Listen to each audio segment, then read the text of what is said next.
Oh, there you are, Doron, just off stage, listening in the wings to the hubbub of the audience. Who was that? It was Andy. Andy, yes, I'm talking to a still of you.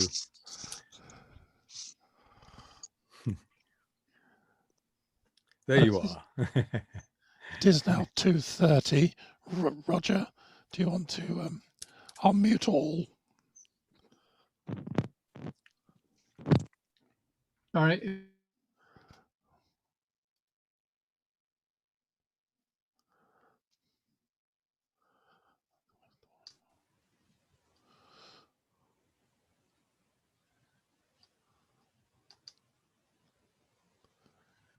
Right. Well, welcome to everyone. The latecomers are rushing in, even as I'm starting the introduction this afternoon. But thanks to Zoom, you don't have the embarrassment of actually having to walk in and be seen. So welcome to everybody. It's been interesting. The notice went out as usual for this meeting, and we've had, I know that in welcoming everybody, we've some in the United States and also in Australia, where I suspect it will shortly be heading up to midnight. So thank you for coming to the meeting. I'm Roger Johnson, I'm the Programme Secretary, and the lot fell to me to introduce Doron, who, as most of you will know, is our chairman. He took over in January, but of course, Doron's place in the CCS is one that goes right back to its beginning, because Doron, together with Tony Sale, brought the Computer Conservation Society into existence in 1989. And Doron has been a guiding influence on our activities since that time. Most of you, I'm sure, will know that Doron spent many years at the Science Museum in London and was assistant director and head of collections after a substantial period as the curator of computing. Today, as our chairman, and this is now by way of a tradition that shortly after taking office, the chairman, the incoming chairman, is invited to give a chairman's address. And today it's Doron's turn to do that. And Doron has taken as his title, Historiography of the History of Computing. And in his comments on the subject of today, Doron makes two comments that I'll quote, and then I'll hand over to Doron. Doron writes, "A task of history is to provide a coherent account of the profusion of past events." And that, I think, sets the tone for today. And then he wrote, historiography is concerned with how history is written.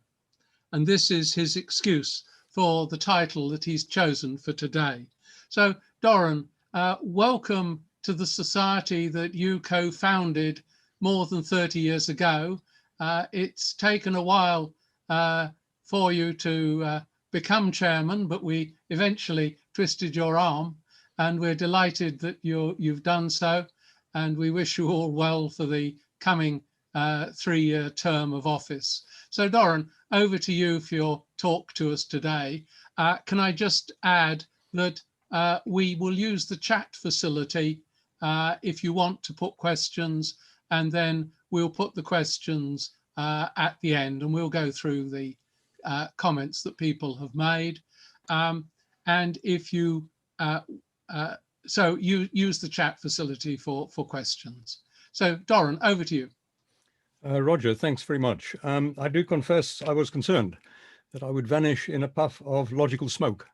The reason is that the chair usually introduces speakers, and we are run into Russell's paradox here, Because if the chair introduces all those who do not introduce themselves, if the chair introduces himself, he doesn't, and if he doesn't, he does. And the answer to Russell's paradox is Roger, because Roger introduces those who don't introduce themselves. So is it the case that I need to share my screen now?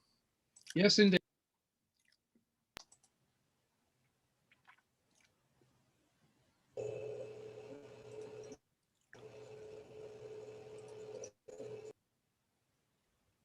You have a title slide?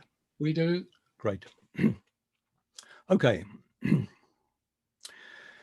The question is, why historiography? Why can't we just carry on doing what we've always done, which is ponder circuit diagrams, count valves, find out how big ENIAC was, how many Pegasus computers were built, who were they sold to, what were they used for? What is wrong with just carrying on with this wholesome activity that we've all, in some sense, belong to the society to affiliate with? Why can't we do this without agonizing about what it is we're doing when we're doing it? So historiography is about the writing of history, how we write history, how we tell the tale, how we tell it, why we tell it the way we do, how we select what we choose to include, how we explain, interpret, or account for events, who writes histories. Historiography has also been described as the history of histories. Why do we tell histories of the same events in different ways at different times? What is it about social events? What is it about our consciousness of the times that influences how it is we interpret things? So these are the kind of considerations that historiography engages with. I can't give you a compelling reason why we absolutely have to talk about historiography. The question is, do we need it? The answer is, well, we'll see presently. We can be productive historians without agonizing about meta-history, without looking at the philosophy of history. We would not be derelict in our duty as historians if we did so. We don't criticize or derogate scientists for not making explicit what it is they do when they do science. We don't ask them to spell out what scientific method is. Indeed, it would be very difficult to do so. We don't disparage them for not making explicit the premises and presuppositions of scientific conduct. Science is not meta-science. Science is not philosophy of science. These are different discourses. I had a stark lesson about this from Aaron Klug, who's Nobel Prize winner in chemistry in 1982. I'd done 6 years of academic engineering, physics, maths, chemistry, a subject called electrotechnics, and then 2 years of control engineering. So I'd come out of university what we would call an internalist, somebody who was engaged with engineering, electrical engineering. And I then did philosophy of science, and philosophy of science was a kind of intellectual homecoming. It was asking and answering, or attempting to answer, many of the questions that had engaged me when doing science. What is it you do when you do science? What is it that science owes its supposed privileged access to certainty to? It addressed many of the reasons that I'd been engaged with that had emerged in the practice of science. When I read Descartes, Leibniz, Kant for the first time, I felt that they were talking to me. They were addressing these very issues. While I was enjoying this sort of philosophical epiphany in Cambridge, I met Aaron Klug at a college event, which is the way things happen. And I expected him to confirm, endorse the fact that his huge success in science was because he had, in some sense, understood the philosophy of it, the presuppositions of it, had made these explicit. And I asked him what value he found in philosophy of science. And he looked at me slightly strangely and he said, maybe bedtime reading. He didn't mean that as a joke. He was being deadly serious. What I took from that is that you do not need to be explicit about what we do when we do science to be an effective practitioner. The presuppositions of science are baked into the practice of science. And it's the same about historians and historiography. One can be a practicing, I won't say unconscious historian, without being explicit or self-conscious about the principles upon which their practice is based. So Roger mentioned that I was curator of computing at the Science Museum for 14 years. What is not widely known, and which I will share with you, is that curators are governed by Ohm's law. Now, this isn't a reference to the transconductance of the human body. It's not a reference to or metaphor for resistance, that is the curator's resistance to dumbing down, resistance to the commercialization of knowledge, or the fact that there are more people in the marketing department in the museum than there are in the curatorial department. No. Ohm's law in relation to curators is an acronym, and the acronym is Objects, History, and Meanings. Now, the mandate for museums in science and industry is to maintain a material record of technological change through acquisitions and the creation and maintenance of collections. And curators are agents of that mandate. Curators are hugely, hugely privileged. Curators are the ones that make decisions about what will be preserved. That is to say, what the datum will be for future generations of historians to recreate, to create histories of our times. That is the responsibility. They, in a sense, can be invisible agents, that is to say, unconscious agents. They can reflect social values, social and cultural values, and make acquisitions that upon which one can construct histories about our times. They can tell the tale of our times. What they omit to collect leaves holes in our histories. And I use the totalizator as an example, the totalizator, which I'll come to, as an example of the rather exaggerated relationship between omission and oblivion. The implication being exaggerated, that if a curator does not collect, if there's no material record, then the artifact and the narratives and the episodes involved are consigned to, dare we say history? No, consigned to oblivion, precisely because they're not consigned to history. So, whoops.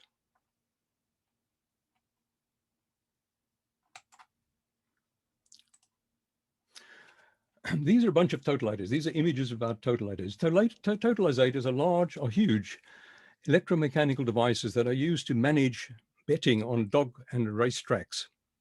They implement what's called the pari-mutuel system of betting. And in that system, the odds, the winning odds are not fixed. The winning odds change continuously in live response to the betting pattern.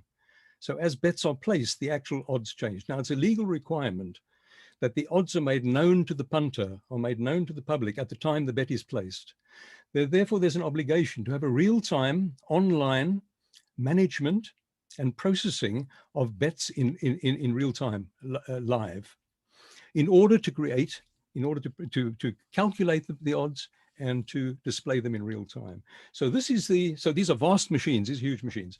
These are called tabletops. These are accumulators. These add up all the bets independently of denomination. They produce the pool, both collectively, that is all money placed on all runners and all money placed on any individual runner. And it divides the two to create the odds for a particular runner. So these are the tabletops, the accumulators. This is the odds machine, which does in real time online division. And this is a display, one of the very, very earliest displays, which records for the public in the public domain the results of the odds machine. And if we can look here, we can see that the gradations are irregular. And for those into this sort of thing, the reason for that is it's taking out a tan function, which is involved in the digital stroke analog computation of the odds. So these are vast machines. They're capable of managing hundreds of simultaneously operating ticket issuing machines. So you can place bets at hundreds of individual places. The machine is scalable. That is to say, you can have small units. That's a relatively small installation. This is a massive one from White City. This one here is the odds machine from the Haringey Tote, which was taken out of service in 1987. So these are, they are fail-safe. In the event there's a power cut in the middle of a betting process, the information will be saved when the power is renewed. All information is saved and the whole process continues. It is also able to regulate peak loads and regulate and manage overload. So you have a very sophisticated system. The first of these was installed in 1913. They had product lives of 50, 60 years. Typically, the Haringey Tote was taken out of service after 57 years. And Guy mentioned earlier in the pre-talk discussion whether there was any connection with Whirlwind, and there is a connection which we can go into perhaps offline between Whirlwind and Sage in terms of what is the machine of reference for a machine that has an equal balance between computational need and information management need. And the established canon places whirlwind in that place. And here we have a machine which had a life expectancy of 50, 60 years. That actually did something very similar, and it is not in the canon. And the reasons why it is not in the canon are very, very interesting historiographically. It's an electromechanical machine, not an electrical machine. Does history privilege electronic machines over superseded technologies? And if so, why? And we will have occasion to revisit that. So the point about this is, these machines are not collected because they fall outside the existing canon of reference machines, machines that are illustrative and defining of what it is historical significance is. And if they are not collected in a museum, what is their fate? Yes, there are documentary histories, of course. The major histories are based on documentary evidence. But if we did not collect this, then material culture would miss a placeholder that signifies its narratives and significance. As it happens, the Haringey Tote Odds machine is in the Science Museum collections, as indeed is the White City Tote machine, the White City Odds machine, and there are also examples of various other elements of the systems. So that's to do with sort of a sort of rather long-winded point about acquisition and oblivion, the contribution that material culture, artifactual culture, makes to the writing of histories independently and in consort with traditional documentary histories.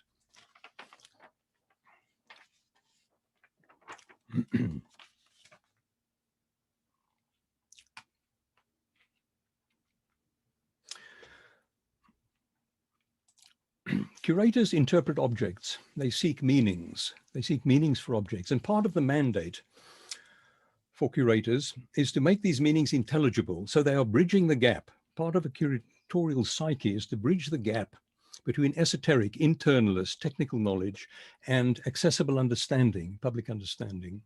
And they do that through history. History is the discourse of narrative. History are the ways in which we frame meanings.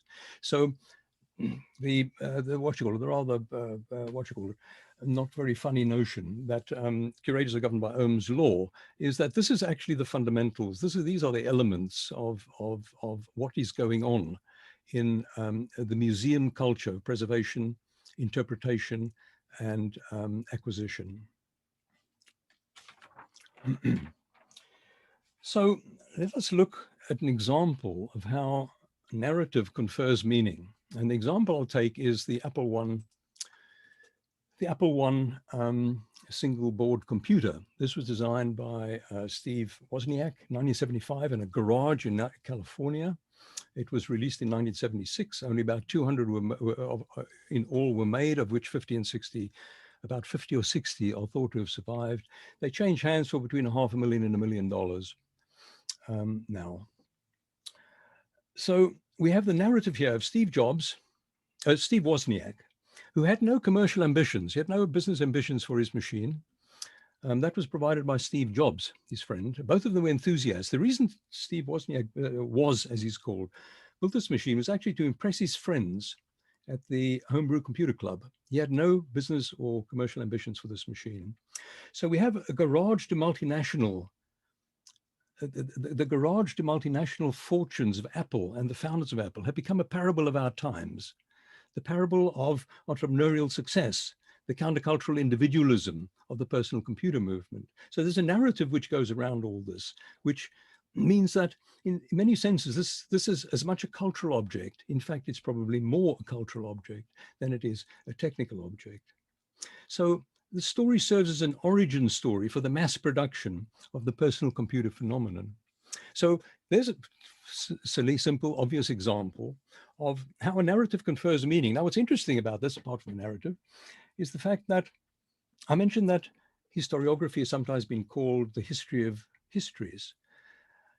An interesting question would be, would this machine have the same prominence, would the single board computer have the same prominence now as it did in the 70s and 80s, when we were struggling for some grip on the wheel spin that the personal computer revolution was creating?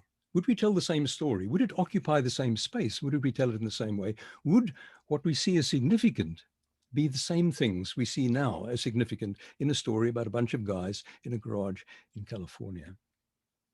So that's two examples of artifactual history and, if you like, historiographic issues.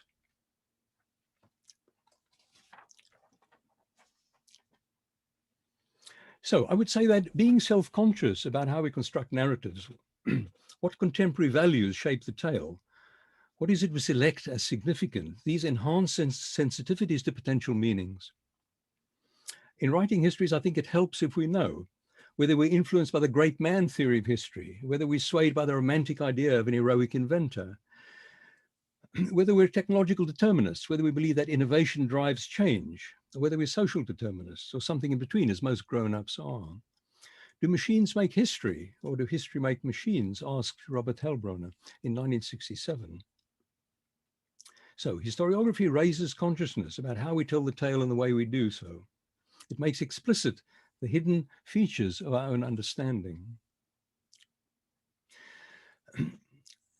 Historiographic principles are not usually declared or spelled out in historical narratives, much the same way as in scientific method is not explicit in science. So why historiography is the question we're asking. In my case, it was the case of a professional curatorial responsibility. And that is to say, to better understand how we construct histories and to properly inform criteria and significance of acquisition. If we were more sensitized to the narratives, to the socio-cultural issues of the day, they may inform the ways in which we frame significance of artifacts to justify acquisition. The second thing is a cast of mind. And perhaps the best way I can illustrate what I mean, well, not everyone has an affinity with mathematics. Not everyone has an affinity with philosophy. And the substance of that was brought home to me by Donald Knuth, who will be known to almost all of you.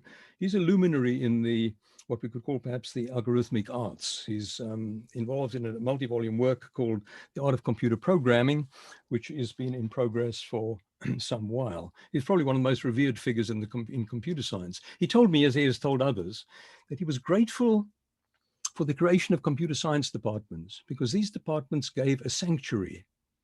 They gave a place of refuge for the 2 or 3% of people with a particular cast of mind, which was, if you like, and I paraphrase here, a programmer's mentality.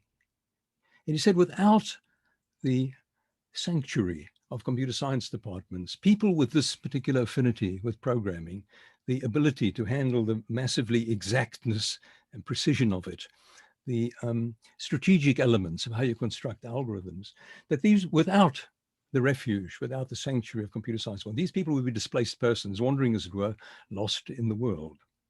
So historiography is not for everybody, in the same way the philosophy of mathematics isn't for everybody. So the question is, do we need it? And I would say that in conclusion, to the throat clearing element of what I'm proposed to say, is that historiography is not an essential prerequisite of the practice of good history, but it helps. So the task of history, as Roger quoted from the blurb, was to provide a coherent account of past events, markets, breakthroughs, users, human motivations, contingent occurrences, change and consequence. One technique history uses is that of master narratives. It's a technique for marshalling the profusion of events to marshal and cope with otherwise unmanageable detail. So what it provides is a narrative, perhaps a unifying concept, a proposition or an account or an organizing principle to marshal otherwise overwhelming avalanche of detail. Without them, we are left with what David Link has called a voluminous, unordered list of facts, unquote, a database, if you like, without an index. Now, there are at least 3 identifiable master narratives that writers of history in computing have deployed in the last 45 years. That is, since the mid-1970s, when history of computing became recognized as a distinct field of study.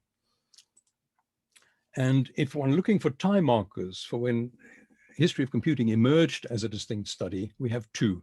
One is this iconic book on the left edited by Brian Randall, which is The Origins of Digital Computer. This is a compendium of primary sources with massively insightful interpretive essays by Brian. This is 1975.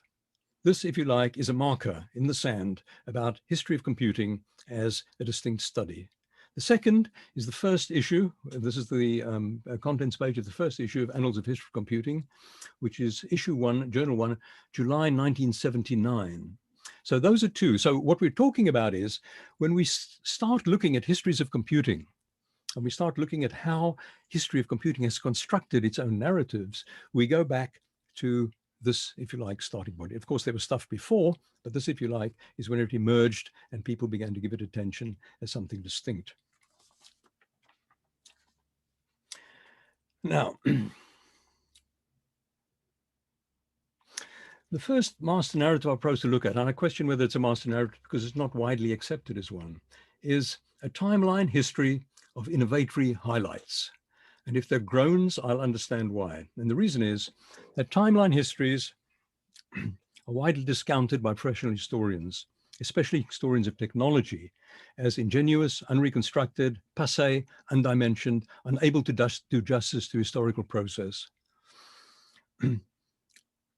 Timeline histories are favored by journalists. It reflects the triumphalist view that celebrates the onward march of progress, a drum that certainly trade journalists feel they need to thump.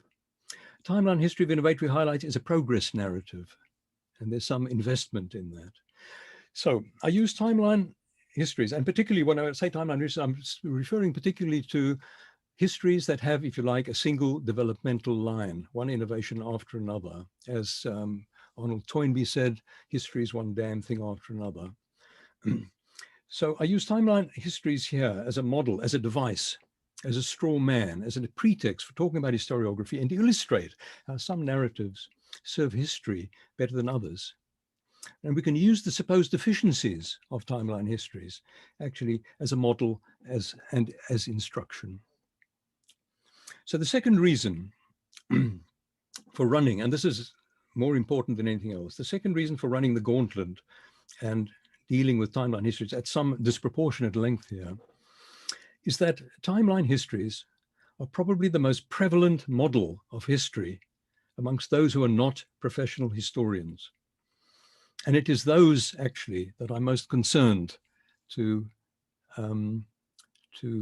it is those people who are not professional historians that I have in mind in trying to formulate some of these issues. That is to create some kind of self-consciousness about how it is we construct narratives.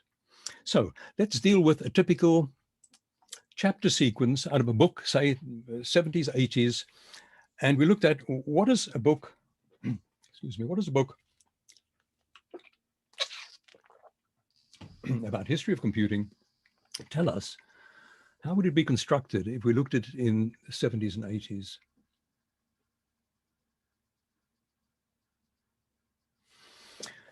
This is a typical chapter sequence. Ancient aids for counting and recording. We're talking about knotted cords, small stones, calculi, notch sticks. We then make a transition from counting to calculation. Tokens placed on counting boards, the wire and bead abacus, scale devices, rulers, sectors, proportional compasses. These are marked with divisions for calculation and measurement. Logarithms and slide rules. After the introduction of logarithms in the 17th century came slide rules. They had a useful life of nearly 300 years. Mechanical calculators. There was a burst of activity in the 17th century, and the tale shifts then to devices, mainly using numbered wheels. Schickard, Pascal, Leibniz are the classics there.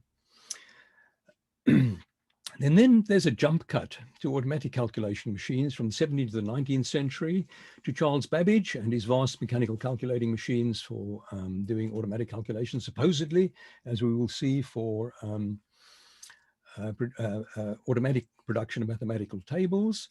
We then jump to Hermann Hollerith and his tabulator. And the tabulator was devised by Hermann Hollerith to process the 1890s United States Census. They feared that it would take more than 10 years. Censuses were held every 10 years. It would take more than 10 years to process the information of the last thing. So there was mechanization. This was a driver for mechanization. So we go from Babbage to Hollerith.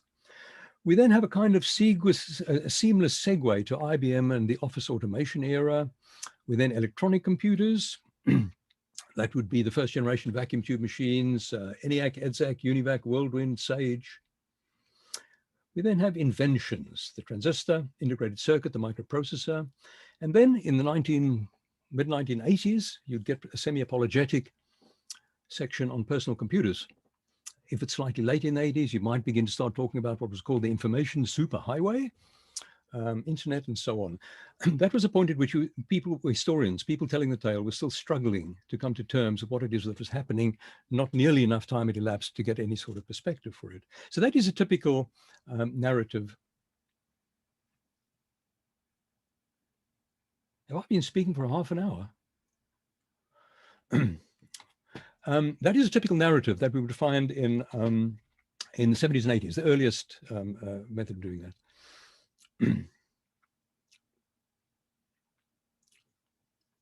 Now, telling the tale as a sequence of innovatory highlights has implications for how we understand the events described. And what I'm going to look at now is the implications of talking about innovation-driven change. So the linear format suggests a monocausal progression. The fact of something occurring after something presupposes that it occurred as a result of what came before. Post hoc ergo propter hoc, after this, because of this. And the association of the connection between assuming that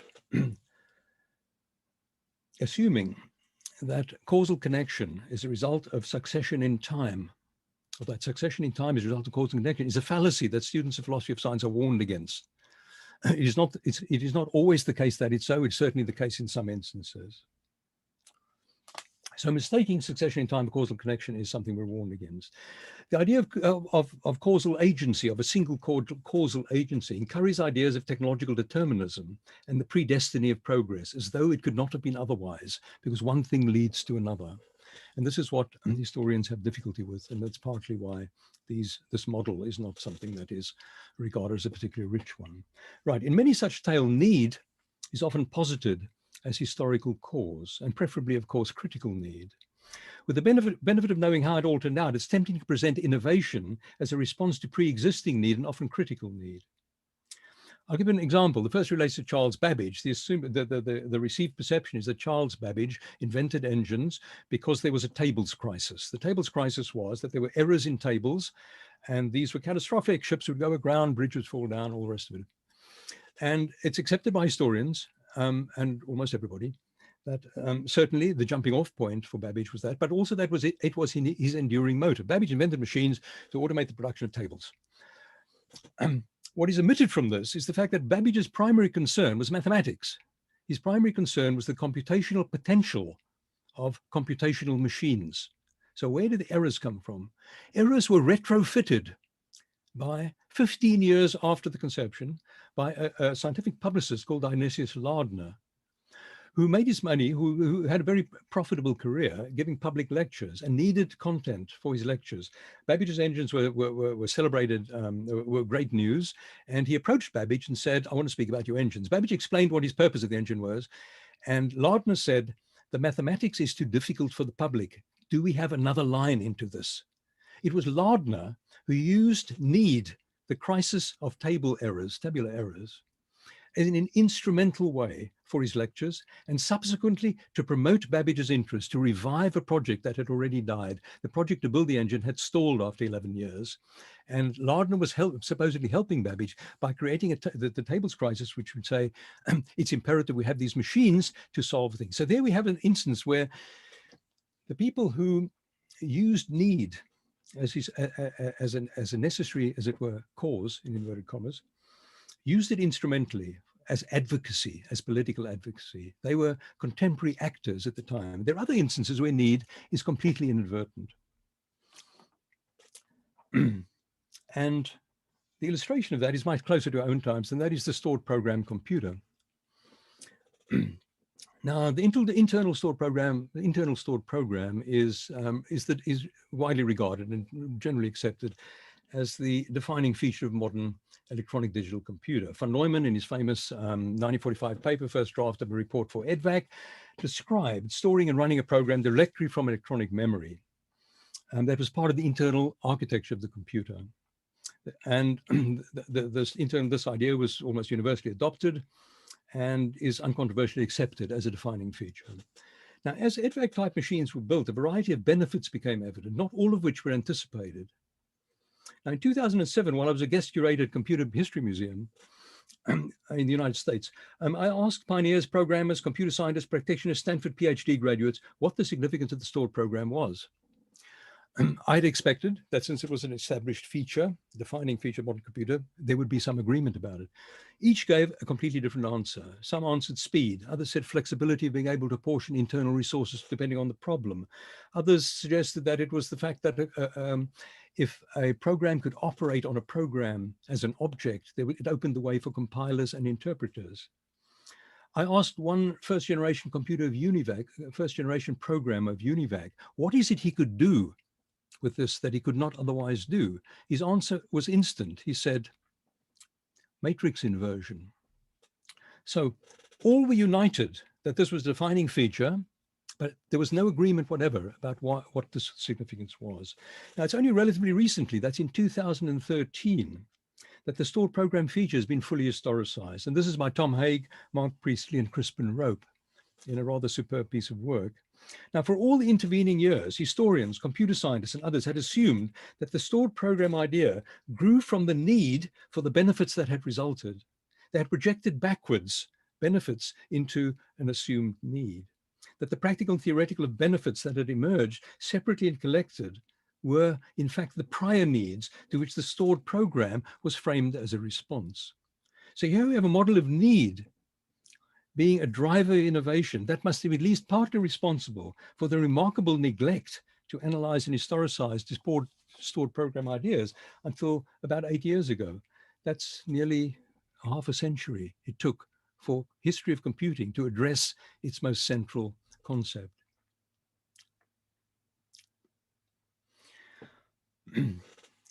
So offer that second example of how assumptions about need framed as a legitimate driver shaped the narrative misleadingly for so long.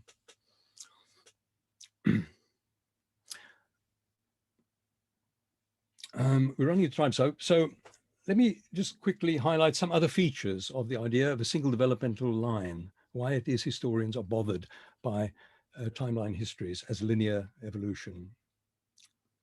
One is replacement, that the new replace the old in a continuing cycle of replacement. That the implication is that innovation, invention, new techniques and devices were unconditionally welcomed by long-suffering practitioners who joyously dumped existing practices overnight in favor of the new.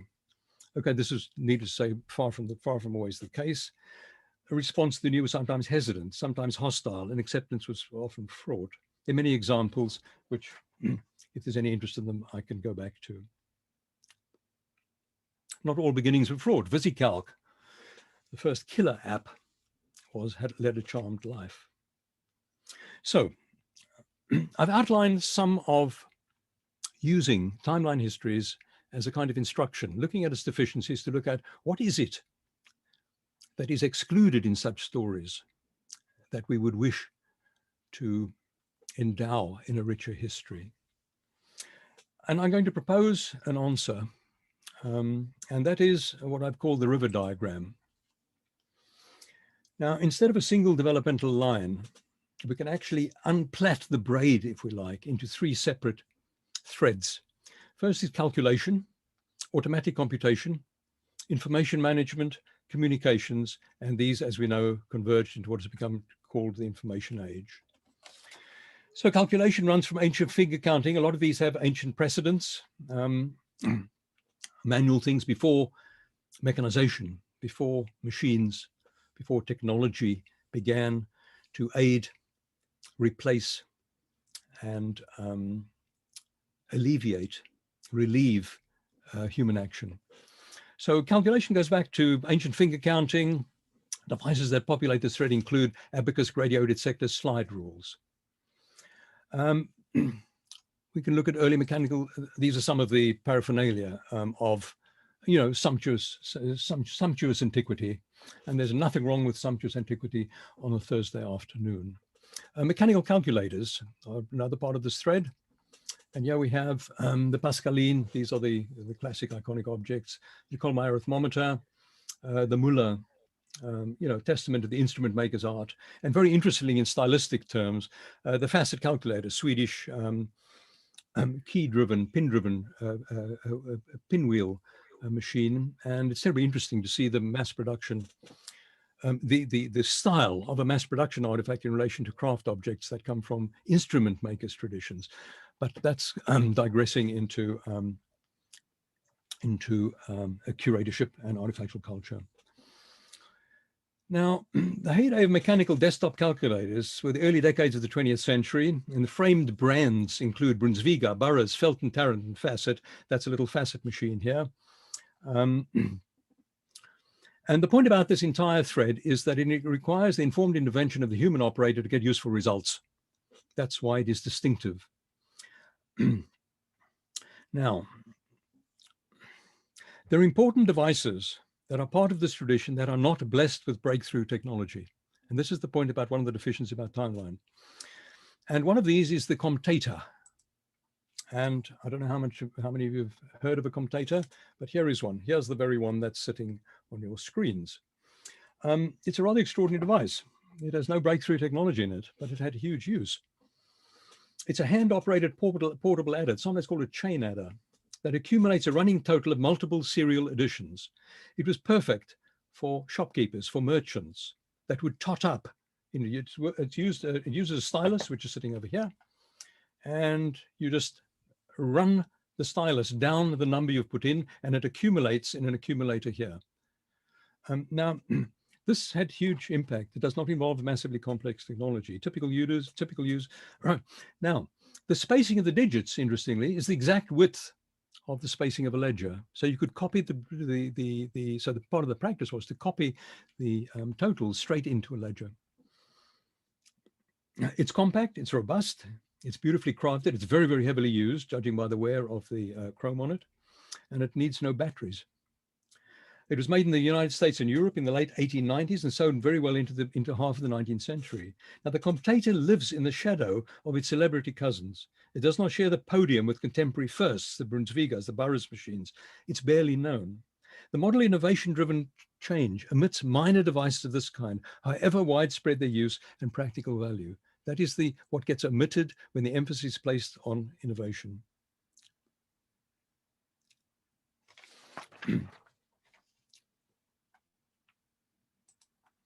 So creating a separate thread for calculation, if you write, reinstates continuity and the continuity of aspiration and ambition of the practitioners and technologies that were involved.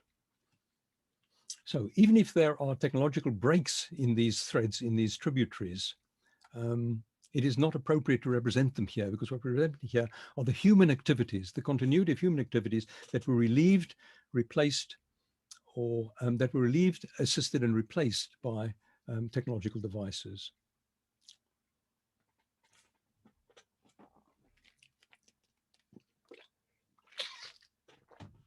Automatic computation starts with Babbage.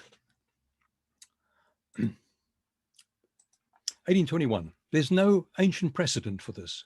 It didn't come entirely out of the blue because there's precedent for everything. Nothing comes from nowhere. But the technology actually has a fresh start.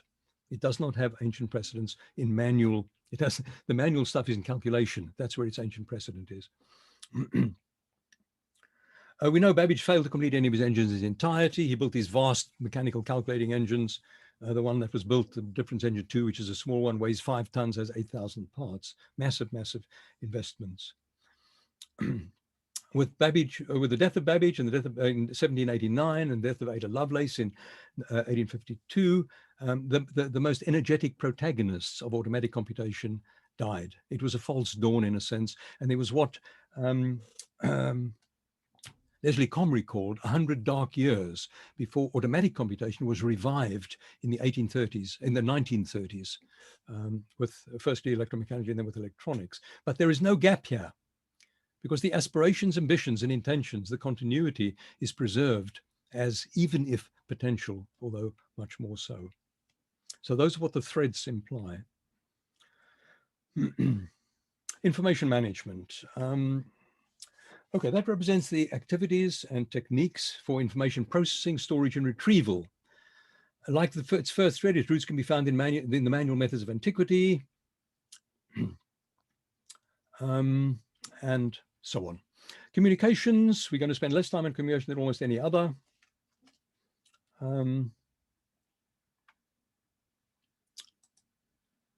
1890s. Okay, the point about information management is it's concerned with large volume data throughput. Hollerith's tabulator managed to process punched cards, and it did that very effectively. The point about it is that the computation element was relatively trivial. What it is was doing accumulation of totals.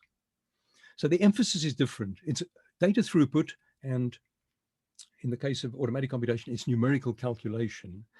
Now, the fact that in the timeline chapter sequence I did, that Hollerith follows Babbage is little short of bizarre. There's very little, there's no known influential connection between the two, apart from the fact both use punch cards.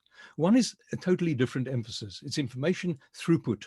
The other is numerical calculation. And so having a more dimensioned map of this kind solves problems of that kind, or at least it alleviates problems of that kind. And the 1890s, there is, if you're looking for one, if one's looking for a single point, a marker, date marker for mechanization, then we're talking about that. Communications. Yep. Okay. Greek fire beacons, talking drums, military bugles, flags, moving arms, occulted lights, semaphore, all that stuff is its antique precedent. And what we're talking about communications really is electronic communication, telecommunications. Tele Greek mean far off. So shouting very loudly actually is telecommunications. And what we're really talking about and have in mind is telegraph, telephone, fax machine, radio, television, geostationary satellites, fiber optic cables, all the rest of it. So if we're looking for date markers, 1913, totalizator, the emergence, the balance, where the balance between computational capability and information management capability, managing 300 to 500, up to 1,000 ticket issuing machines simultaneously, processing the information, doing real-time computation on that. I'd say the emergence of automatic computation information management can be dated from totalizators. 1890s Hollerith, and 1970, I'd say the emergence of information management communications into the whole stream.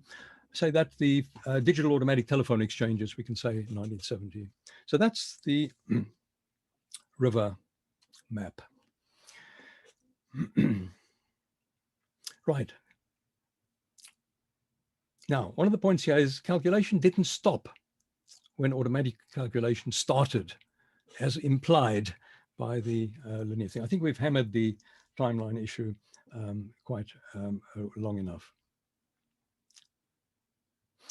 The epilogue for the whole desktop calculator thing is, of course, the solar-powered credit card side calculator. That, if you like, is the epilogue. So it goes from stones and pebbles for counting all the way through to throwaways, giveaways, electronic solar-powered calculators. Okay.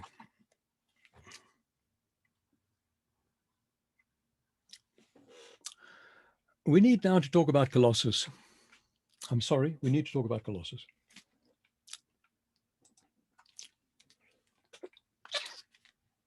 Now, something that has always bothered me about Colossus are the claims made for it, the public claims made for it. We have on the TNMOC website where the Colossus rebuild resides.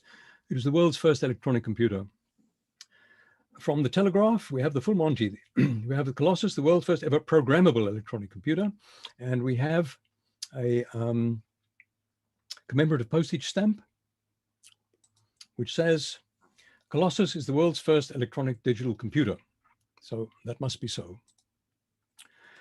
That was, yes. Now,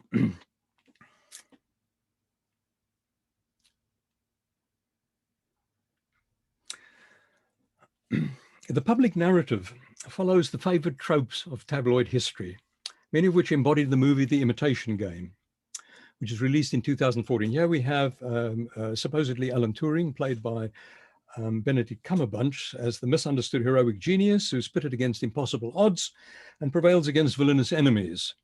The movie is a gratuitously fictional account based sort of on the efforts of Turing at Bletchley Park and the Bletchley Park Codebreakers in World War II. The movie is an inglorious mashup of myth, occasional fact, wishful thinking, and some magnificent tosh, all of which reinforces tabloid perceptions about what is known to have happened. It's not a bad movie, it's just absolutely terrible history.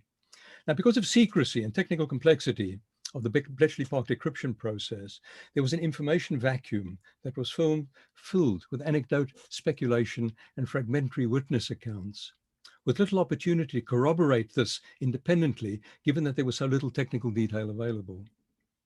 Now, what always made me uncomfortable about claims made for Colossus, it was unclear upon what technical knowledge such claims were based while this technical knowledge was still under wraps. The circuit diagrams are not in the public domain, and it's taken decades to loosen the wartime restrictions of disclosure. So why is all this significant? Because in modern histories, the principal currency of merit and distinction is the extent to which a machine or device was anticipated, was a staging post, and preferentially influenced the modern digital general purpose programmable digital computer. And that seems to be the sole terms in which honor is bestowed. So people who were quite properly concerned to secure recognition for Colossus, with which it is absolutely deserved, had only to appeal. The only model they could appeal to is a prototype of a modern digital computer. And that is what, as I believe, is why it is these claims were made. So the only currency of historical significance seems to be the triumphalist success of the modern digital computer, and anything that aspired for recognition would have to subscribe to that particular trope. So I've always felt that, well, Colossus is included in the canon, certainly, but I've always felt that it's had to impersonate a digital program electronic computer to do so. It is like an unwelcome guest or welcome guest at a party, but they're under false pretenses. So Colossus has now been responsibly historicized, this by Tom Haig and Mark Priestley again. And the analysis founded on a sound technical detail and published in 2 major journals in 2018, so that's quite recent. Now, Colossus was a special purpose machine specifically for decryption of the Lorenz traffic. It did bitstream processing and logic. This being the case, it does not fit comfortably in the thread of automatic computation, which is taken as numerical calculation, which is the role that came to define computers of that time. So Haig and Priestley's analysis question whether Colossus can meaningfully be categorized as a computer at all, and whether there's any meaningful sense in which it might be thought to be programmable, taking account of what these terms meant and came to mean. So where does that leave Colossus? What about the plaudits of history? Well, our river diagram provides some help here. The overall context of Colossus is communications, not numerical calculation. It was designed for the German High Command to communicate with the field using encrypted radio messages. Now, as well as these automatic decryption techniques using things like Colossus, Bletchley Park also used manual techniques, graphical, tabular, logical, to reveal hidden informational patterns and hidden information patterns.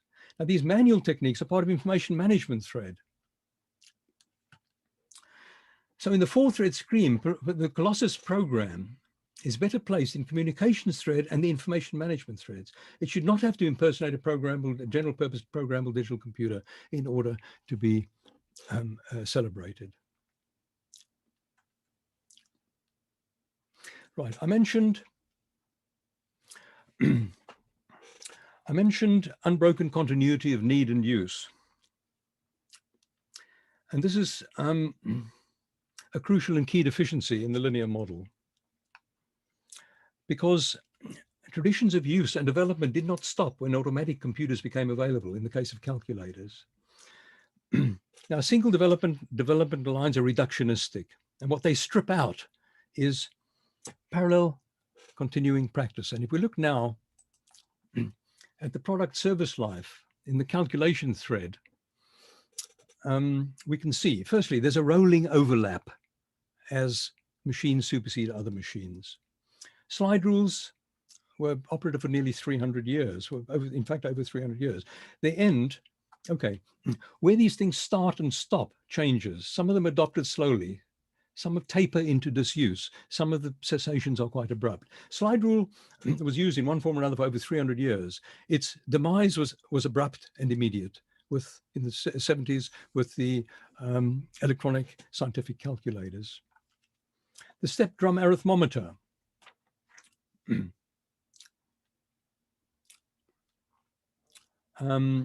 Had a bizarre revival, was superseded by pinwheel calculators, the keywheel calculators, had an extraordinary revival in the form of the kurta.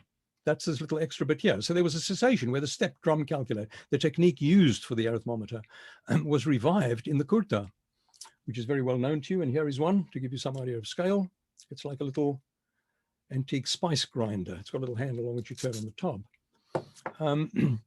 So there was a curious, there was an interruption there. There's a hiatus in the development continuity of the technologies, and that cannot be represented in the linear way, and so on. So the point about it is, within each thread, there are fibers, which is what I've called this the fiber diagram. But I think we're busy pressing the metaphor too far. Okay, we can get close to wrapping up. I mentioned master narratives and spent a disproportionate amount of time on something that actually isn't acknowledged as a master narrative. I used it, as I said, as a device, as a heuristic device, as an instruction to identify aspects of richer narratives that we would regard as rewarding. I've used it as a way of speaking about ways in which we construct narratives by using examples which are not well served. And it's not a bad model to judge, historical treatments that emerged since then. Now, these later treatments are informed by ideas that were migrated from the humanities, issues of relativism, social constructivism, agency, audience. These are things that internalists, and it was engineers, technicians, practitioners who wrote the histories of computing to begin with. These ideas that migrated from the humanities and progressively ingressed into new master narratives. Now, there are two accepted master narratives in the history of computing. The first is the computer as a machine for mathematical, scientific and engineering calculation. That is, the computer as scientific tool. And the machines of reference here are the machines created between the 1930s, early 1930s and the 1950s. Historians responsible for this characterization include people who are very familiar to us: Herman Goldstein, Metropolis, Jack Howlett, Mike Williams, whose influential works date from the 70s and 80s. And it's upon those works really that I based the timeline notion. The second master narrative frames the computer as an information machine. So first is scientific tool, next is information machine. Corporate office systems. Its scope extended to real-time and software for non-mathematical purposes, text editing, communications, data management. This was the age of large mainframes and of IBM, the personal computer boom of the late 1970s and 80s, email, and ultimately the internet. Now, historians who articulated this framing include Martin Campbell Kelly, Bill Asprey, Paul Ceruzzi, and James Cortada, whose defining works were published mainly in the 1990s. There are two very durable works by those authors, and all of them are coming out in new editions. So the durability of these master narratives of machine as scientific tool, machine as information processing machine are lasting. They are renewable, they are adapting. So I've dealt with one master narrative. I've briefly, fleetingly mentioned two dominant master narratives: machine as a scientific tool and information information. Now, the information machine is an interesting one because it is not just characterizing. I believe, and Martin perhaps can fill us in here, I believe it grew out of a need to portray, and a very effective portrayal, reflection of the use to which computers were put during the big data processing, the mainframe era. I don't know that it was intended as an existential statement that the nature of computing is as an information machine, because after all, what do computers do? They take one string of numbers, convert them into another string of numbers according to rules. I do not wish to trivialize a massive and complex profession, but the idea of calling a computer an information machine is actually a very quite profound existential statement. I don't know, and I question whether it was intended that way. But the point about it is, even if it is a durable existential statement about the nature of a computer, what it does not incorporate are the new contexts, the new hosts to which machines are put, computers are put. And that is gaming, entertainment, leisure. So I will now close by outlining the half of this presentation, which I haven't given, which is what is the future of history? And I will just give you the headlines. And those are the need for a new master narrative, which accommodates, if we can capture this, which accommodates the new usage to which computers are put, their new hosts. The second thing is software. And software is really problematic. Software did not exist 70 years ago. Software did not exist 70 years. It's a completely new artifact. We have no models for its creation. It does not behave like an industrial object. We cannot produce it like an industrial object. All those models fail. And software is not integrated into the histories of computing. There is a lot of written about software history, about the history of programming languages. Martin's book on the software industry is beginning to fill things out, but software is still not integrated into the narrative history of computing, which has, as Mike Mahoney said, we have kept too close to the machine, and that still remains the case. So integration of software, and if you like, the functional specificity of a computer is in its software. A computer is a generic machine. What it specifically does is determined by its software. And since the agency of a computer in the world is what it does, you could say that the future of the history of computing is the history of software. Thirdly, decentering the computer. The computer is disappearing into our own environment. Internet of Things, drivable cars, microcontrollers in washing machines, in kettles and all the rest of it.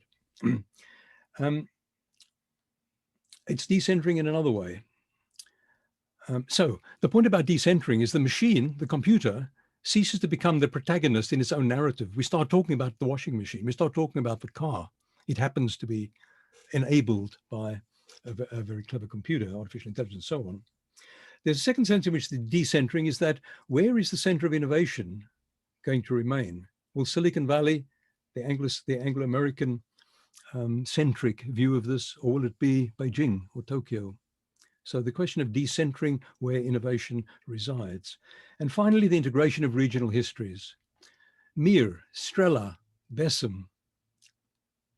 These are Russian computers. Mesem, Besem, Strela, Mir. They don't mean anything, or they may do. But they don't have the cultural resonances of Pegasus, Colossus, EDSAC, EDVAC. Regional histories are not integrated into the mainstream histories, which is mainly originally Anglo-American and increasingly American. So the future of history, I would say, will address issues of the new narrative, a new master narrative, software, absolutely critical, the decentering, which is a deeply interesting socio-cultural issue, and integration of regional histories into mainstream histories. And with that, I will end. Thank you very much.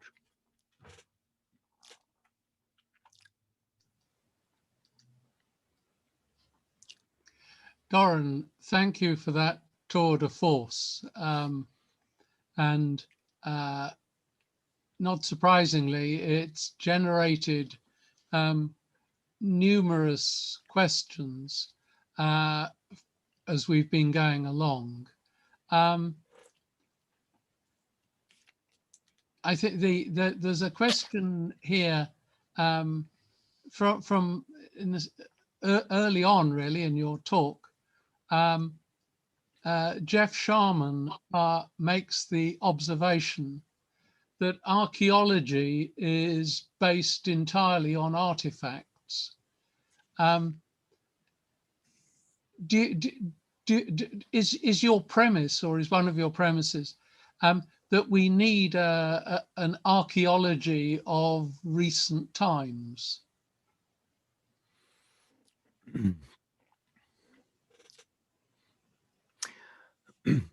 Certainly, artifactual history of computing involves archaeological principles, no question. But I was less advocating for how it is we ought to do history than to raise consciousness about how it is we do it anyway. So it was less a question of, I felt it was less a question of, do we or do we not need archaeological models in artifactual history of computing? The answer is unquestionably yes. But I wasn't embarking on an advocacy about how it is we ought to do this. I was arguing more than anything for a self-consciousness about what it is we do when we do it, and why it is we tell the tale the way we do. Can we become aware, insofar as it's possible, for the hidden presuppositions, just as scientists practice science without spelling it out what they're doing?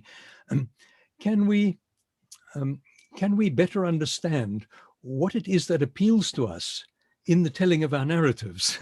If we believe in, the great man theory of history, then we're going to migrate. We're going to migrate towards a particular kind of history. So it was less a question of we ought or ought not to do archaeology. It's more a question of why would we be doing? What appeals about the archaeological model? What appeals about that? Now, David Link, as we know, is one of the most, has produced one of the most intellectual justifications for archaeology in preservation of working artifacts. What he's saying is that in over 50 years, it takes 50 years for an object to become a mystery before, unless it's used actively. It takes 50 years for an object to become a mystery and for its intention and aspects of its use to be lost. So he's saying an archaeological principle is absolutely indispensable to the preservation of computing history because they involve working artifacts. So it's an archaeology of working artifacts compared to an archaeology of static artifacts, which is primarily what traditional archaeology is, the shards of the vase and all the rest of it. So so it was less a question of how ought we do it. I wasn't trying to provide a recipe for saying we're doing it badly. I was saying, can we be more? Can we improve what we do? Or can we change what we do? Or will it be useful to think about how we do it when we do it? And no more than that, no more than that.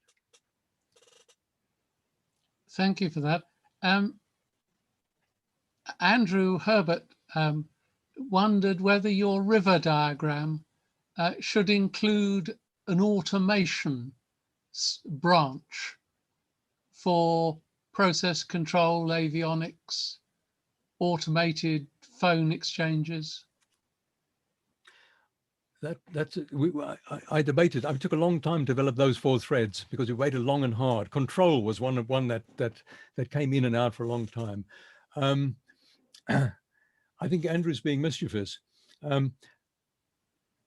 It's a very, very good question, and I would have to think about it because we try to distill it.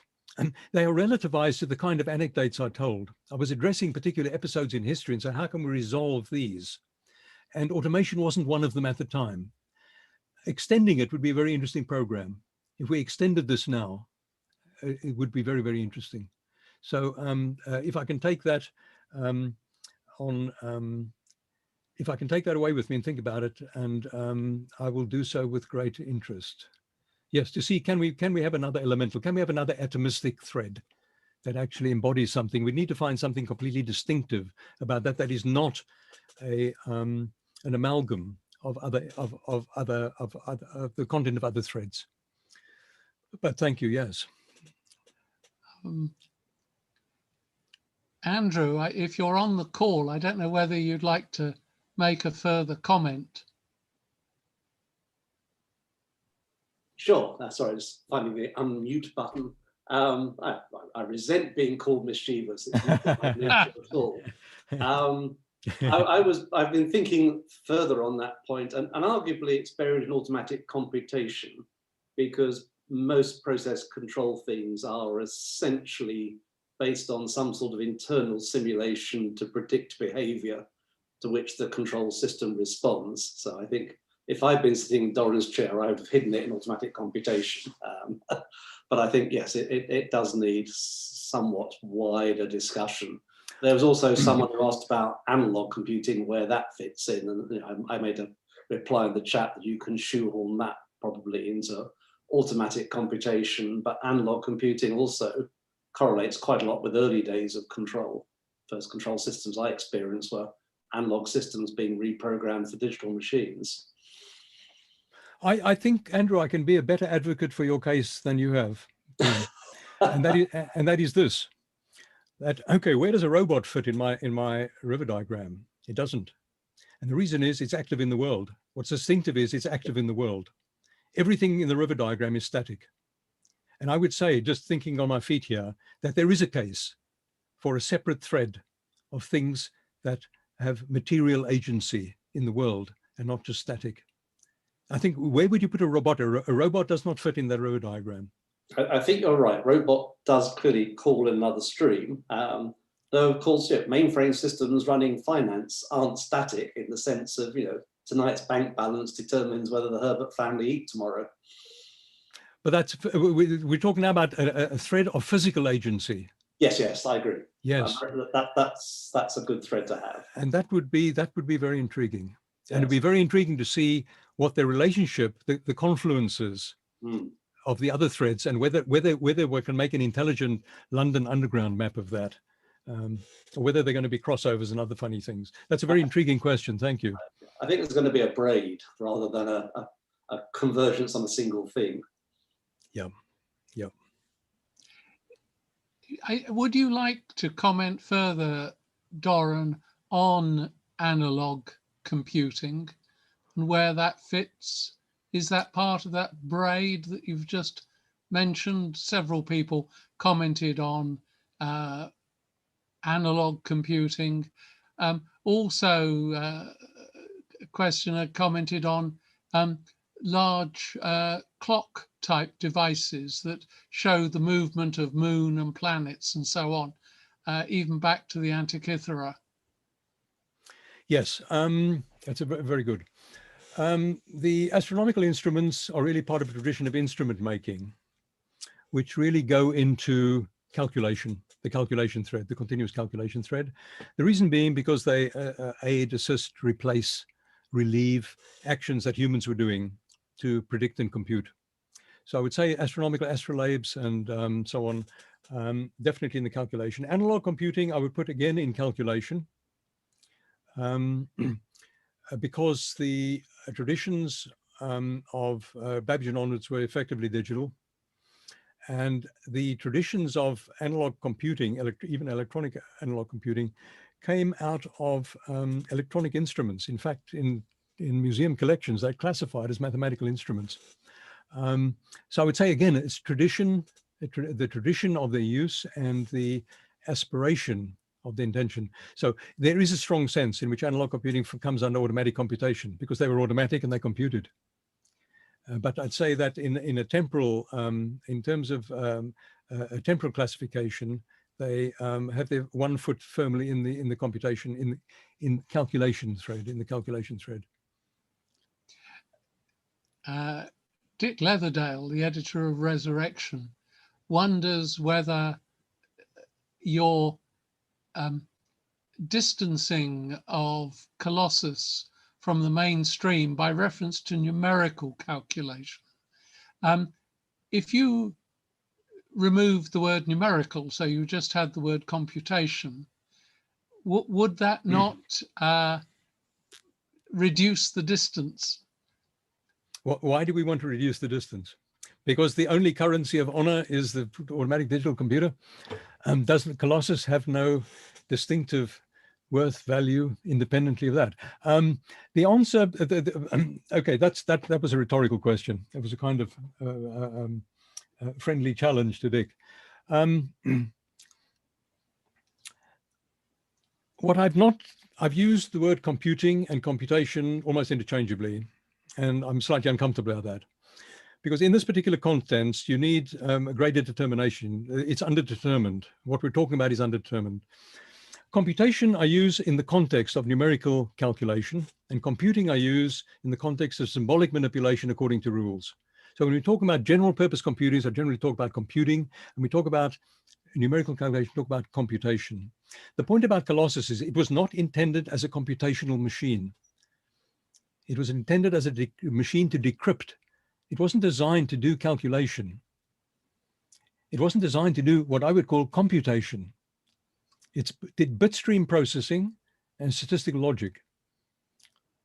And it didn't use it. So the fact that you could alter what it did is no great basis for claiming that it is programmable. I go back to the Hague-Priestley analysis. What they're looking at, so for Dick to say, Dick, for you to say, talk about computation and that will reduce the distance. The point about it is that what defined what was meant by a computer at that time, what defined what was meant by a computer at that time was in terms of numerical computation, in contemporaneous terms. So if you're looking at the etymology of the word and you look at what was contemporary, then we look at the usage, and this is the analysis that Tom and Mark do. They look at how were those terms used at the time and how have those terms changed. And the case is that it's very difficult to see Colossus as a computer. Not very difficult. I mean, saying one would raise the question, what do we mean by saying it's a computer? And the reason we're trying to say it's a computer is because we want it somehow to reflect the glory in the great triumphalist way of the modern digital electronic sword programmed digital computer. And in the same way that my little computator was actually quite an influential device. It was completely insignificant in technological terms. And now Colossus was massively significant, but it was also unique. And therefore, why should it need to trade on the excellence of some other model in order to be appropriately celebrated? In the same way, Babbage's engines, you know, yep, it's a Turing machine. It's Turing complete. Babbage engine is Turing complete, and this somehow is a massively arrogant conference of distinction to Babbage. Babbage had no conception of Turing completeness. So, can we take it? In other words, so there's what's going on here is explanation by reduction to the familiar. That was good because something like it succeeded hugely, and so the terms in which we see its goodness, or the terms in which were subsequent success, but there are other terms in which it's good, which didn't necessarily flower into something that was monumentally important. And so there's a question of, can we appreciate what those were? And I said that has distracted us from appreciating what actually Colossus did. The statistical methods used in that thing only came to light relatively recently. The TUT stuff, the stuff that was released from the National Archive, was relatively recent. So all the claims that were made in ignorance of what this, not in complete ignorance, in partial ignorance of what this machine was doing. So we now need to revisit it and say, is there a new category? Is there another category with which we can celebrate, through which we can celebrate Colossus? Just appreciating what it did. So I was just using examples of how we constructed narratives, really. You know, looking at historiography in the context of history of computing. How do the episodes in history of computing, the central episodes in history of computing, Colossus, a major machine of reference, fit into an historiographical narrative? There is this problem, it seems to me. I'm a trustee of the Turing-Welshman bomb rebuild, which is a special purpose high performance search engine. Basically, you set up a menu and you went searching, and it uses heuristics and so on.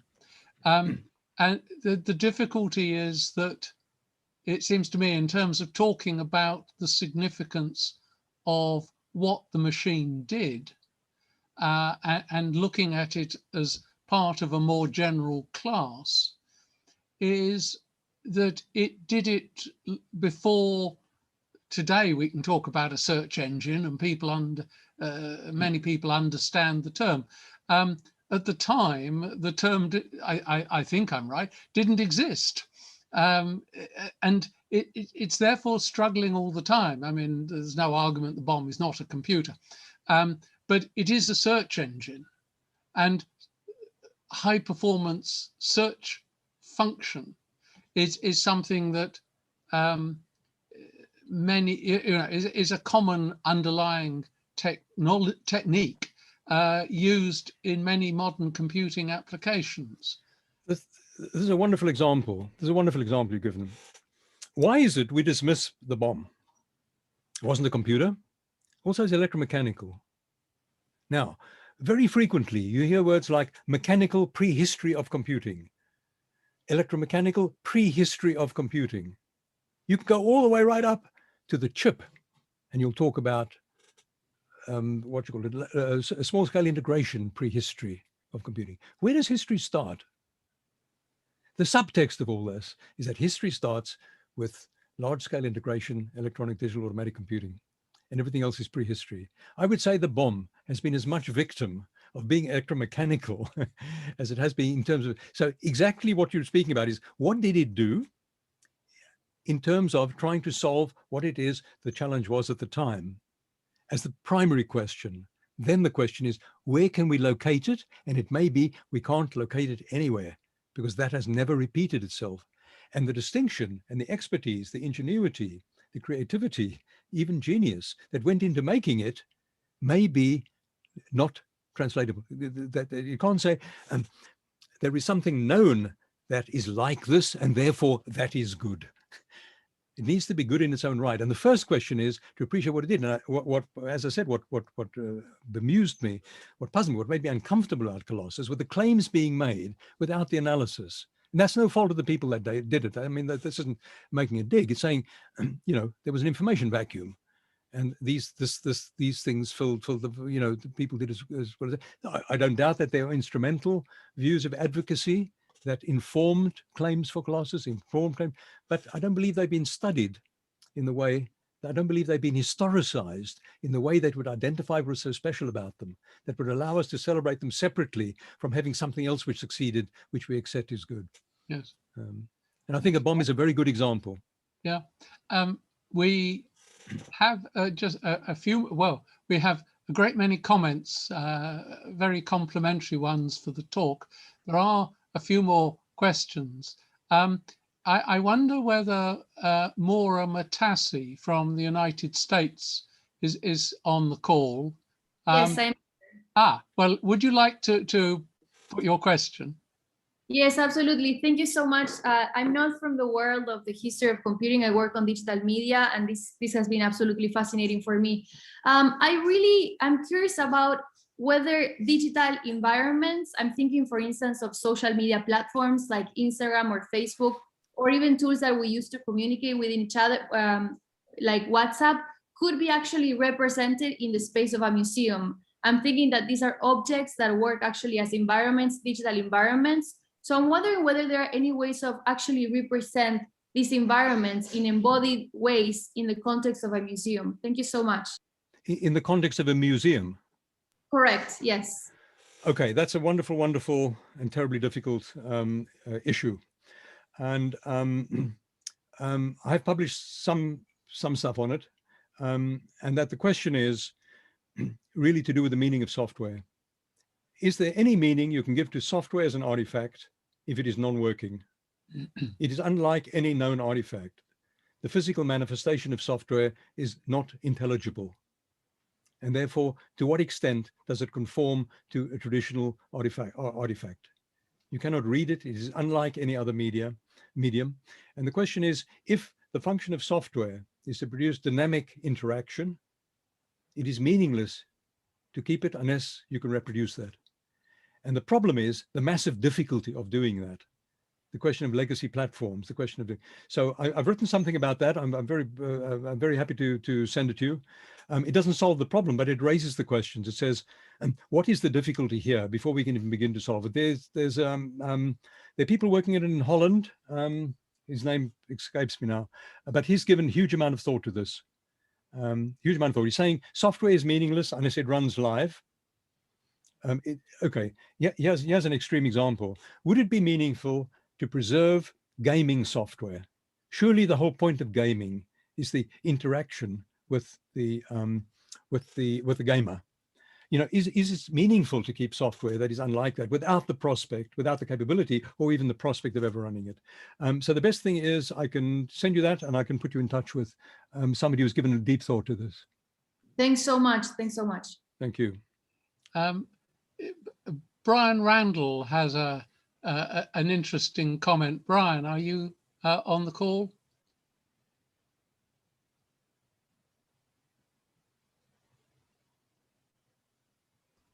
Yeah, Brian? yeah, sure. I was looking for the unmute button. Hi, Doron. Hello, Brian. Great. Hi. I really enjoyed that. I expected to, and I did. Thank you. Let me tease you with the comment made by Ken May to me years ago. There is as much bad history as written by historians who don't understand science as by scientists who don't understand history. Assuming for the moment that you agree with Ken, what can and what should we try and do about that? The emphasis is on the can. Yes. It has always been a problem in history of computing, in that the kinds of people who have vast, deep technical knowledge are not necessarily people who habitually, who their mental currency is concepts and ideas. I mean, cultural issues. And so there's always been an issue of authorship. There tends to be fantastic internalist technical literature, and there tends to be terrific history, ill-informed. I think Mike Mahoney was, and the number of people who have their roots deeply in the technology, who then emerge into history is very, very few. You are one amongst very, very few. Mike Mahoney was another. And the trick is, it is very difficult to combine internalist knowledge and a narrative knowledge, a narrative capability in one person. And I think, so in answer to the question, I would point to the hugely productive partnership between Tom Haig and Mark Priestley as an example. You know, the deep knowledge of Colossus, that was the foundation of those two articles, informs and gives authority to the larger historical issues, which somebody completely internalist may not be interested in or sensitized to. So I think it's having an historian who can interpret the authoritative internalist stuff to translate it into a currency that is conceptual and intelligible, that is culturally intelligible. So I would say, how do you get all these, how do you get the different aspects of expertise into one place? You can't find it in one person. It's very, very rare. It's very, very rare to find this in one person. I would use an example of your essays in the 1975 book, Origin of Digital Computing. The essays between the chapters are extraordinary because they were written at a time when there was a huge amount of stuff which is known now, which is not known then. And you've never put a foot wrong. Your instincts for history were absolutely impeccable. There's not a single thing wrong in any of those things. And the knowledge was not known because you understood something about the process of what it might be. And to do that is very rare. The number of people who can do that is very rare. And I think the answer, therefore, is partnerships, where the different aspects of these are brought together. And I don't see any other way around this. Otherwise, we're going to be living our silos. It's the old story of the two cultures. It's the old story of the two cultures. And if they're going to combine, and I'd say that, you know, the Haig Priestley work, I think is a very fine example of how they do combine. They, you know, profound, detailed understanding of the technology and framed in terms, or in sociocultural terms, in historical terms, to historicize, literally to historicize these things. So you need somebody who does the historicizing and somebody who is, and they don't need to be two, there are huge overlaps, but that focus, that emphasis, the affinity each has with the different discourses is to combine it into a discourse, an integrated discourse. And I think that is part of the problem with software and history of computing, in that the people who know about software are not the people who are used to historicizing things, and that is to provide a cultural discourse for what it is that's going on. But only if that is meaningful response to how we do it. It was certainly a very kind response. And it prompts me, if I may, to just say that I, in fact, challenge some of the comments made by Tom Haig, because they turn on the notion of what's meant by programmability. I'll not go into the issues of the theory of programmability, but I think it is more than just the ability to specify a sequence of instructions.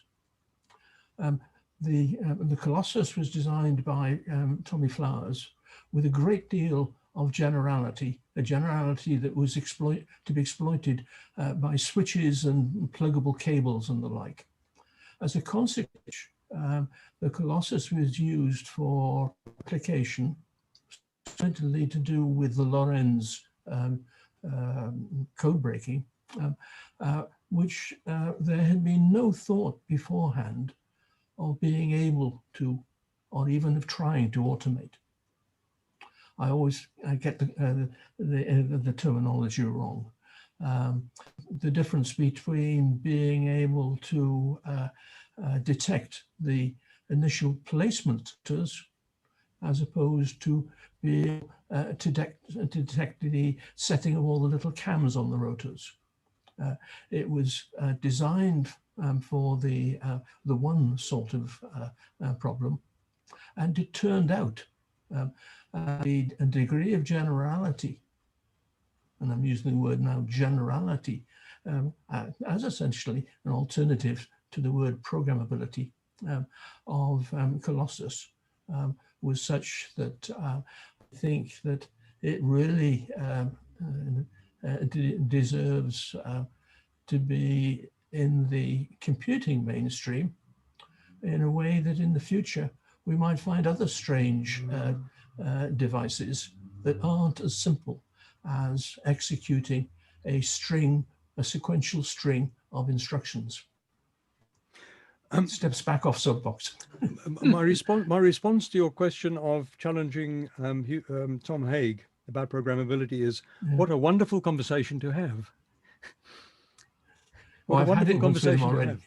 What's that? I've had it once with him on. I mean, what a wonderful conversation for us to have. There was an earlier question from, I've lost the, from Amora. And the name I forgot has appeared on my screen. It's Gerard Alberts in Holland, who has been looking. Yep. Gerard, you know Gerard? I just, someone told me about it and I just found the YouTube video. Okay. So it's excellent, thanks. To talk about software as a live artifact. Yep. Oh, hello, Gerard. Yeah.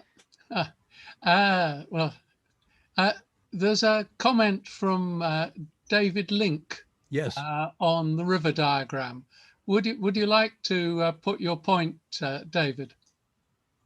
Yeah, I made the point that the way I understood the river diagram was not as a complete depiction of the history of computers, but as an example on how to better do the history of computers. So it was a meta statement and not a statement about it wasn't, as far as I understood, it was never meant to be a complete depiction of computer history, but merely a depiction of the way in which we should do computer history. Absolutely. Yeah, David, thank you. You've rescued me and I thank you for that. Yes, no, you're absolutely right. It was intended as, how do you respond to, the deficiencies of the, yep. Thank you. I sense, I'm afraid, Doron, that time is going by and we probably should draw to a close. There are many comments that we don't have time to deal with today. I'm sure if people wanted to email you, you'd be happy to continue the discussion with people offline, but it has been a wonderful talk and a very stimulating end to this year's series of lectures by the Computer Conservation Society. The global, literally global audience that you've attracted, I think reflects very well the real respect that the whole community has for your contribution to the preservation and restoration of both hardware and software, and the importance, whenever possible, of actually restoring hardware to working condition in order to be able to run software on it and to actually experience the reality of these machines. We resume these lectures in September. Brian Randall will be giving the first lecture in September, when he will be talking about Percy Ludgate. We look forward very much to welcoming everybody to the 2021-22 lecture series. Can I just say, our current plan is that we will run them as hybrid events. That's to say, we will offer an opportunity to meet face-to-face if you are able to come to London for the meeting. We will combine that with Zoom, as we have been doing, I hope you'll agree, successfully this year. And in addition, we will continue to make recordings, which will be on the Computer Conservation Society YouTube channel, so that if you want to go back and see any of the previous lectures, and within hopefully 24 hours or 48 hours, including today's lecture, if you want to listen again to Doron's fascinating talk, we will be offering hybrid meetings in the autumn. So can I wish you all a pleasant summer? I hope at least some of us may be able to get a short holiday and a safe holiday. I wish you all a very happy time. Doron, that was a wonderful close to the year. Thank you for that. And I would invite everybody to wave or to clap or whatever is appropriate. But Doron, that was a fantastic afternoon. Thank you so much. Thanks very much. Thank you.